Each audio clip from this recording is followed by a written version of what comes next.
अगले सवाल की ओर बढ़ते हैं। अगला सवाल अपने पास जो है, ये है आईटीसी के बारे में। आईटीसी के बारे में वीबी शुक्ला जी का सवाल है रायबरेली से। चलिए, आज इनका दूसरा सवाल हो गया। ये पूछ रहे हैं कि आईटीसी को अभी वर्तमान भावों पर, करंट प्राइसेस पर खरीदना कैसा रहेगा? नहीं, थोड़ा सा रिजल्ट का वेट कीजिएगा बिकॉज इस बारी जो इनका रिजल्ट आएगा ना उसमें सिगरेट बिजनेस पे मार्जिन इम्पैक्ट है कि नहीं है, और थोड़ा ध्यान देना है। दूसरी चीज की बजट आ रहा है, तो बजट में भी ये क्या बोलते हैं उसमें सिन कंपनीज में आ जाता है, तो उसमें टैक्स वैक्स का भी इशू आ सकता है। हालांकि कितना भी टैक्स बढ़ा लीजिए, जिसको सिगरेट पीना है वो जरूर पीता है, लेकिन फिर भी उसका सेंटिमेंटल इम्पैक्ट रहता है। तो आपको इसलिए आईटीसी का थोड़ा वेट करना चाहिए, बजट से क्लैरिटी और रिजल्ट से क्लैरिटी, और उसके बाद आपको फिर से इस पे व्यू लेना चाहिए। फिलहाल मुझे देखिए लगता है कि बहुत ज़्यादा चांसेस हैं कि डर के मारे इसमें एक बारी 200 डीएमए का रीटेस्ट हो जाए, और 200 डीएमए करीब करीब 307 310 यही आसपास है।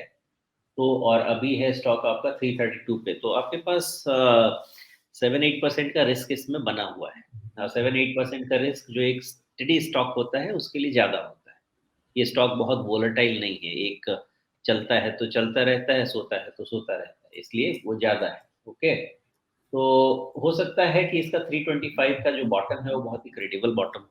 अगर वो छूट जाएगा तो रफली आपको 310 के आसपास देखने को मिलेगा, उससे थोड़ा नीचे भी मिल सकता है। राइस 345 के पहले नहीं है।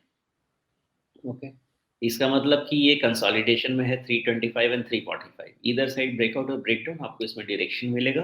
अकॉर्डिंगली आपके ट्रेड सेटअप करने चाहिए। जी, तो 325 और 345 इन स्तरों पर नज़र रखें, और इनमें से जो भी ब्रेकअप, माफ करिए, ब्रेकआउट या ब्रेकडाउन मिले, उसके हिसाब से यहाँ पर अपनी रणनीति बनाइए।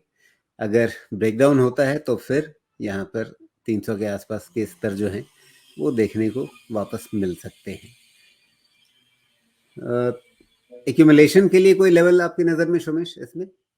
नहीं, अभी नहीं है। अभी क्लैरिटी चाहिए एक्यूमुलेशन के लिए। 300 के पास मेरा कंफर्ट ज़्यादा रहेगा, अभी नहीं रहेगा। जी, अगर 300 पर आए तो फिर ठीक है। इस पर चुटकुले बनते थे, 200 का टारगेट, 200 का सपोर्ट, 200 का स्टॉप लॉस। अब वैसा कोई नया लेवल इसमें बनेगा क्या?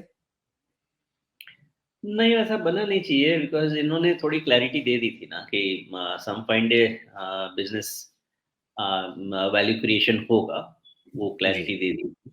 और दूसरी चीज़ ये भी थी कि मतलब अब इन्होंने दोबारा इस पर चुटकुले नहीं बनेंगे जल्दी से?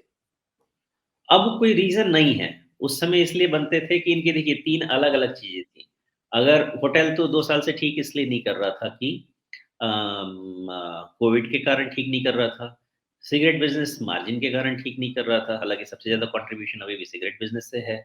और एफएमसीजी बिज़नेस जो इनका आगे जाके इनका प्राइम फ़ोकस होने वाला है, वो बहुत छोटू-सा कंपोनेंट था। तो तीनों तरफ से भी प्रॉब्लम थी। अब एफएमसीजी बिज़नेस भी बढ़ता हुआ अच्छा-खासा दिख रहा है।